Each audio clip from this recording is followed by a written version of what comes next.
first thoughts when you heard the name called at 13? Excited.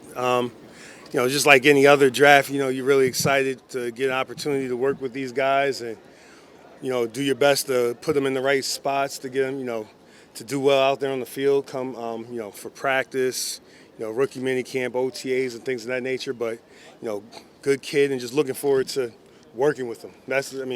And always happy when it's defensive pick, but, but like just definitely looking forward to working with them. Did you have any interaction before the draft or the first time?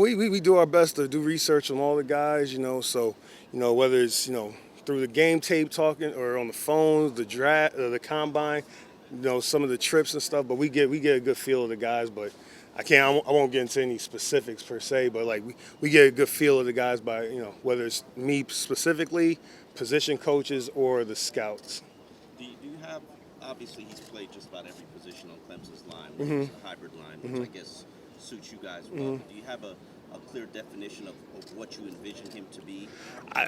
He was a good college football player, and we're excited about getting him here and teaching him how we want to play football and teaching him how to be a Miami Dolphin. So the clear thing is, I think he's going to do. Hopefully, he does what we need him to do to help us win games. That's all I can tell you on that. So how that's going to play out, we'll see. Everybody has to earn their spot out there on that field, especially come Sundays. We're going to try to maximize the opportunities in practice in the classroom to learn. But he's whatever spot he's going to have out there on the field is going to be to help us win games, and he's going to have earned it. So that's the best way I can answer that. Is there a trait with Christian that stands out the most that you think will help you guys win games?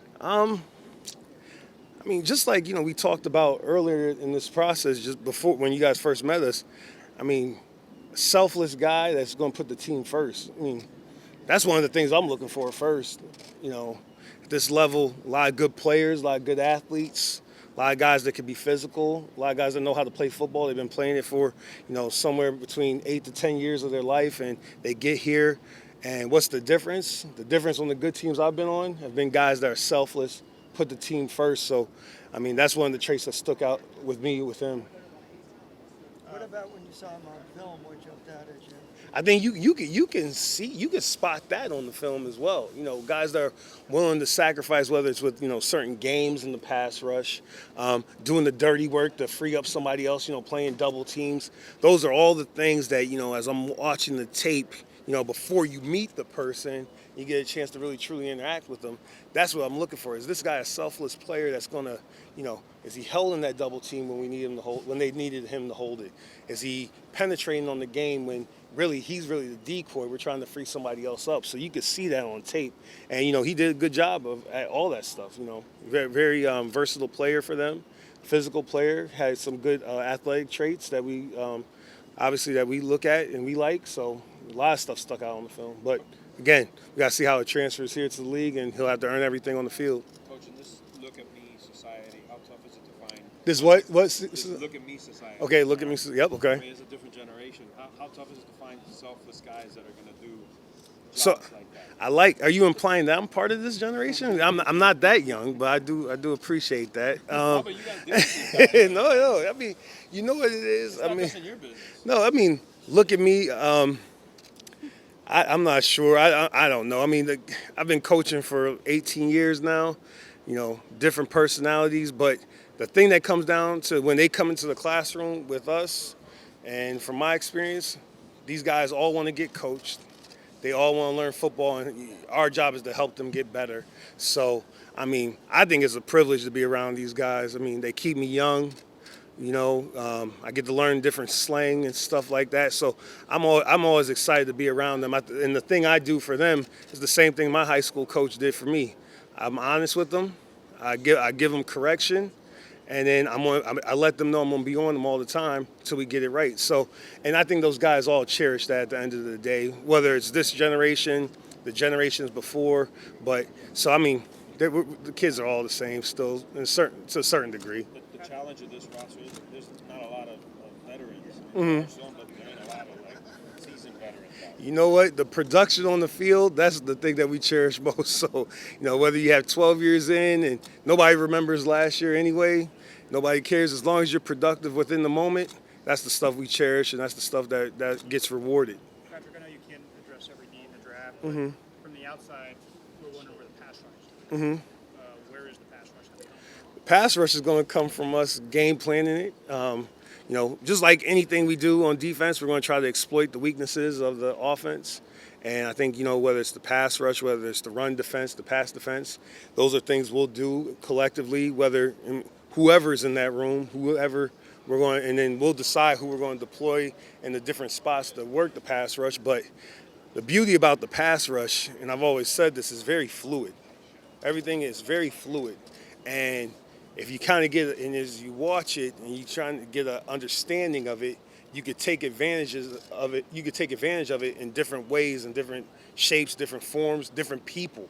So it doesn't always have to be the cookie cutter idea people have of a 6'5", 250-pound whatever runs a 4.5. That doesn't necessarily mean that's going to automatically guarantee you pass rush success. To me, pass rush success is us game planning it, the players executing it, and us trying our best to affect the quarterback. Doesn't necessarily mean sacks. It means affecting the quarterback, throwing lanes, pressure, being around them, making them uncomfortable. All those things go into an effective pass rush. Some of our best pass rush years I've coached, we didn't have that many sacks, but I know the quarterback did not feel comfortable back there when we played. Do you feel like there's enough here to get that? I always feel there's enough, I always feel there's enough. I don't know what to tell you. I always feel like that. When me and my son go out there and we're playing at the park, if someone wants to line up 11 against us, I feel we got enough. Let's go. I'm a coach. I feel like we got enough. I feel confident in our coaches to coach those guys to get things done how we want to execute it, and I feel confident in our players understanding the concepts, understanding what we're trying to get done, and getting 11 guys on the same page. So I always feel there's enough. I always feel there's enough. So you feel that Charles Harris is a defensive end in this scheme? I mean, obviously, you're going to utilize him differently, but he can set the edge in your opinion. I never said that, but I feel like Charles Harris, he's a versatile player in our scheme, I believe, and I think that when you watch him, there's a lot of traits that show up, whether it's the speed, whether it's the physicality, that are stuff that we cherish at those positions, whether it's in the edge or off the ball or inside, just different ways we plan on using people. But he has a lot of the traits that we cherish for defensive football players on the field. Coach, there's probably no lack of hunger on this team because guys are probably fighting for everything they got. Do you sense that? How do you sense that? I mean, the funny thing about the NFL, whether you're a player, coach, and personnel or whatever, I'm sure for you guys as reporters, because there's only one football league that, and it's 32 teams, and it's only in a certain number of cities. 28 maybe offhand. I don't know, 29, whatever it is. It's very competitive, and nobody cares what happened last year. So I don't know if it's hunger per se, but I hope it's a sense of urgency. And you guys know, wherever you started, I started at Wagner College. Now I'm here. But I could quickly be gone from here if I don't get my job done. Same thing for, a beat reporter for the Miami Dolphins. It's hard to get that job.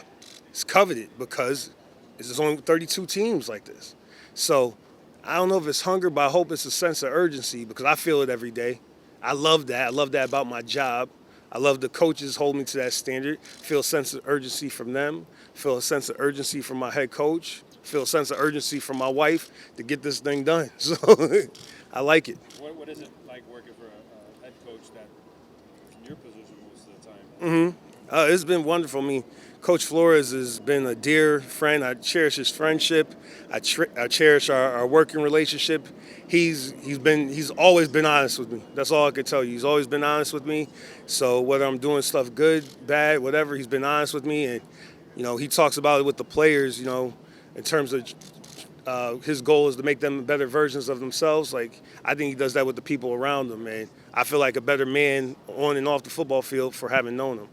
About Van Ginkel, the guy you drafted later on, what have you learned about him since he's arrived, and how likely is it that we can see him contributing as a rookie, especially if you want to go with Chris Moore?